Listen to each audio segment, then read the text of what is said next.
1016 with our latest round of the Mother Side, helping you navigate those really tricky teen years when your child can suddenly feel like a stranger in your home. Now, fortunately, we have our friend and parenting expert, Katherine Sellery, here to help evolve our parent-child connection. Always so many great conversations with you, Katherine. Welcome back to the show.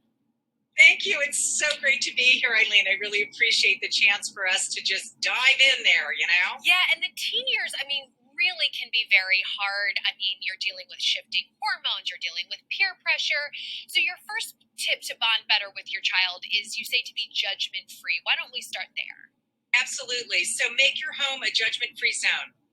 Although changes in the teen years are so normal, the process can be really confusing. It can be hurtful. It can be scary for even the most understanding parent.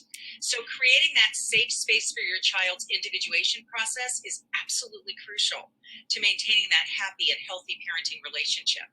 Kids are absorbing all of the cues and clues. So you may not even realize what you're giving off and have inadvertently conveyed that, like, for example, failing a test is a sign of weakness. If so, your teen is going to be less likely to approach you for your help if they do poorly on an exam or they feel like they're failing school. They're just going to want to hide it because they don't want to have that judgment.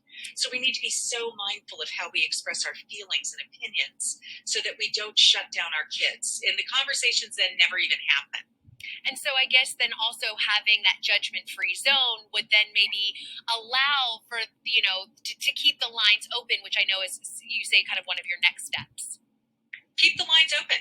So it might seem like your child is pushing you away, and maybe they are, but the truth is that they still need you so much during these turbulent phases in their teen life. They're having high stakes decisions every day, from navigating peer pressure and romantic relationships to choosing their path post-graduation.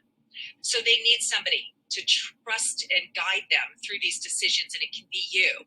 So the more you can be available without having them to seek you out is really kind of the key here. So do things together, like, hey, I'm going to the store, you want to come with me? Or, hey, do you want to have dinner tonight? Or want to go for a walk? Anything you can do to create opportunities where you're just holding space. Can I tell you? That opportunity. Yes, my mom and I, we would always go to the grocery store, and I feel like that was her way of, like, kind of keeping and it's not like you're sitting down having that, like that one-on-one conversation. So I love this next tip that you have, and I imagine it can be kind of difficult. What do you mean by being available but invisible? Yeah, I know, right? So the more we try to manage our teens and their obstacles and insert ourselves into the decision-making process, the more they're going to turn away from you. So they need that sense of independence and autonomy, and to meet those needs for independence and autonomy, and we can't ignore that need. If we ignore that need, we push them away in the wrong direction. So it's as important to be available to your teen, but don't take it personally when they aren't interested in talking to you. So respect the space. Don't pry, don't force, don't, insert yourself, because what they need maybe is to have a little peace and quiet, and honoring that, it gives you points, people. It gives you points. Yeah. And these are all good things to know, but actually, following through with them can sometimes be difficult. Lastly, Katherine, why don't we talk about why we should be reinforcing our support? Yeah, so we all need to be reminded that the people who love us want to be there for us, and teenagers are no exception. So every now and then, remind your child that you're the right person for them to go to if they need to talk or want guidance.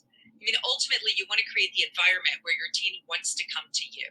So just take the initiative in adjusting your own behavior to build the trust. Katherine Sellery, thank you so much. And I think another great resource, parents, is go and visit Katherine's website, follow her on Instagram, Conscious Parenting. She's got so much great content that really helps. So Katherine, thank you so much for bringing this to the Mother Side today. So great to be here, Eileen. Thanks. All right.